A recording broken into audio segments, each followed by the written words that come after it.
And it's quite a shocking thing if you find that the past has become a thing of its own, an entity of its own, more than the weird fictional characters that could evolve.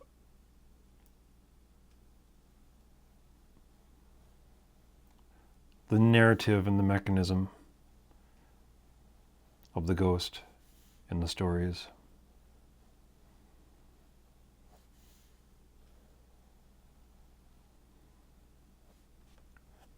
Because the past is always there. Of course you can let it go, but the past is always there. There's a line in Mad Max Beyond Thunderdome. One of the characters, and he says, "No matter where you go, there you are." I think it is.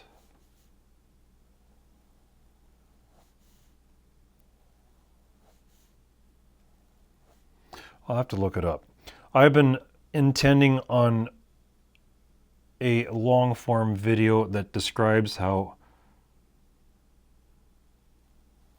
the Mad Max series only exists in the 3 movies.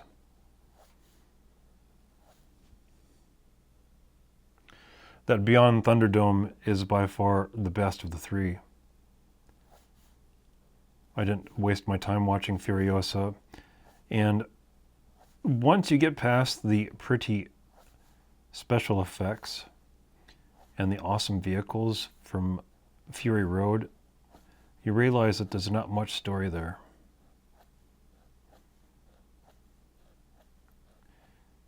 And I think it's a horrific waste of the actors in that film.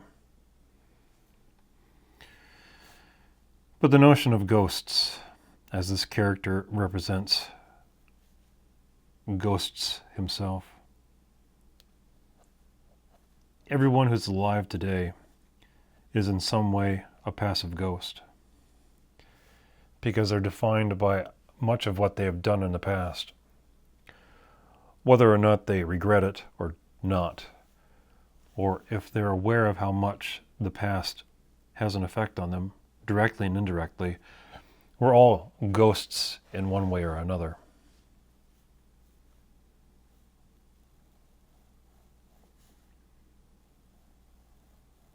And I think that's probably why ghost stories seem to have such a lasting grip on the imagination of the public.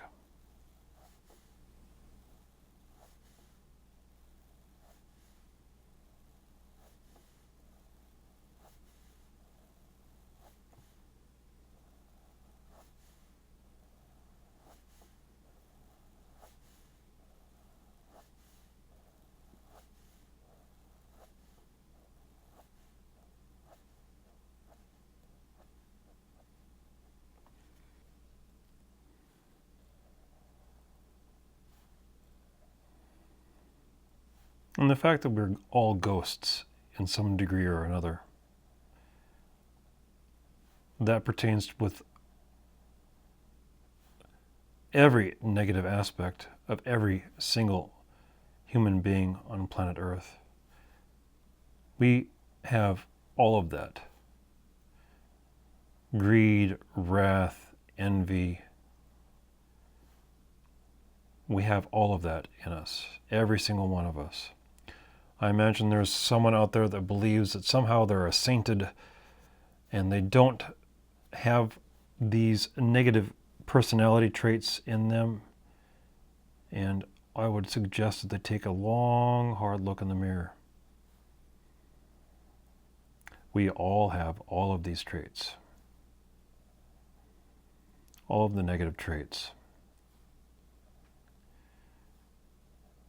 That fact is actually relatively meaningless, because it's not the fact that we have all of these traits: greed, rage, wrath. It doesn't matter that we have these. What matters is what we do with them. how we manage them.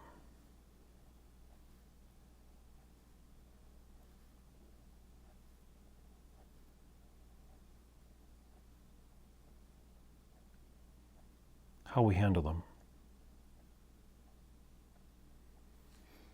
Are we in control of these? Or are they in control of us? That's the biggest thing. The ghosts, since we are all ghosts, how much of that do we have control over? Do we allow, and that's where regret comes in.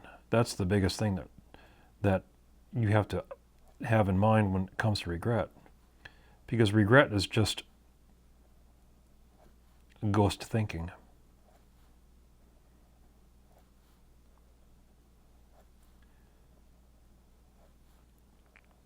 You're letting the ghost that you are take over the living that you can do now or in the future.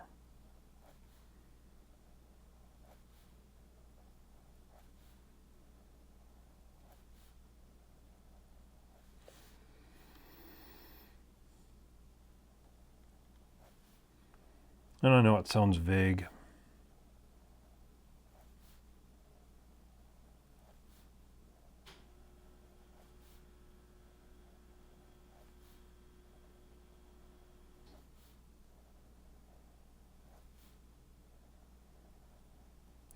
But our preoccupation with things we haven't done, lives we didn't live, people we didn't know, things we didn't do, all of these culminate into an identity, almost a personality within a personality. The person we could have been, stuck in the back of our mind. It's like a heckler in our thinking process.